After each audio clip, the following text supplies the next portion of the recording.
The composition of the executive. There is a distinction between the head of the state and the head of a government in a parliamentary democracy. The head of the state, that is, President, is the highest executive authority in the country, but he is always bound to enact on the advice of Council of Ministers. The head of the government is Prime Minister, who enjoys real powers. The President. The President is elected by an electoral college comprising of the members of Lok Sabha, Rajya Sabha and the members of legislative assemblies of the state.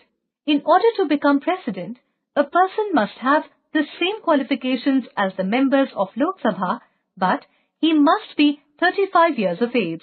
He is elected for a term of 5 years. But if he is not working according to the provisions of the Constitution, he can be removed from his office. The process is called impeachment.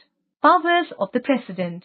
The powers of the President can be categorized under different heads like executive, legislative, judicial and emergency powers. Executive powers. The President makes all important appointments as he appoints the Prime Minister and on his advice the Council of Ministers. He also appoints governors, chief justices and the judges of Supreme Court and High Courts, election commissioners, attorney general, auditor and comptroller general and ambassadors to different countries. He is the supreme commander of the defense forces. He signs treaties and declares war if the situation warrants. He signs treaties and declares war if the situation warrants. Legislative powers. The President summons and prorogues the House of Parliament. He addresses the joint session of both the Houses of Parliament.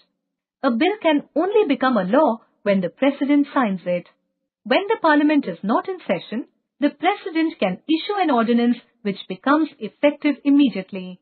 However, the ordinance has to be placed before the Parliament for approval as soon as it meets again. He governs the Union territories through administrators. Judicial powers. Apart from the appointments of judges of High Courts and Supreme Court, the President has the power to grant pardon and to reduce penal sentence. Emergency powers.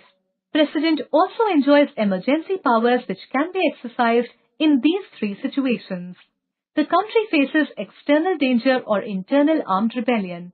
There is a breakdown of constitutional machinery in the state. In case of a financial crisis.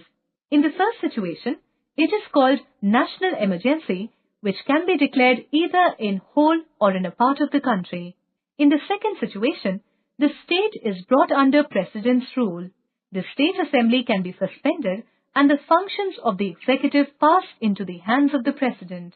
In case of a threat of financial instability in India, a financial emergency can also be declared by the President. However, all these powers are formal as they are exercised by the President only on the advice of the Council of Ministers headed by the Prime Minister.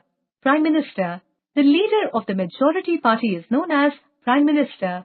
The Council of Ministers is appointed on the recommendation of the Prime Minister and stays in office as long as the Prime Minister does. He plays an important role in the administration of the country. He also decides which member of the Council of Ministers is to be given which department of the government. He can remove a minister from his council if he is not satisfied with his performance.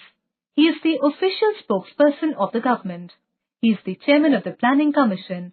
He coordinates the policies of the government and supervises the work of each department. If he dies or resigns, the entire Council of Ministers has to resign. Thus, he acts as a link between the Council of Ministers and the President. The Council of Ministers. The ministers included in the Council of Ministers belong to three ranks. Ministers who are highest in rank are called cabinet ministers. They make major policy decisions concerning their ministry. The ministers of state come next in rank. They may help a cabinet minister or hold independent charge of a department.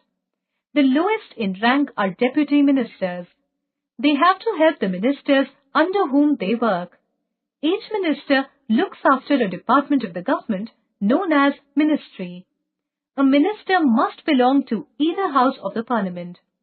If he is not a member of parliament, He must be elected within 6 months of his appointment. The principle of collective responsibility.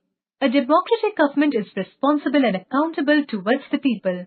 If no confidence motion is passed against any minister of the government in the Lok Sabha, the entire Council of Ministers has to resign.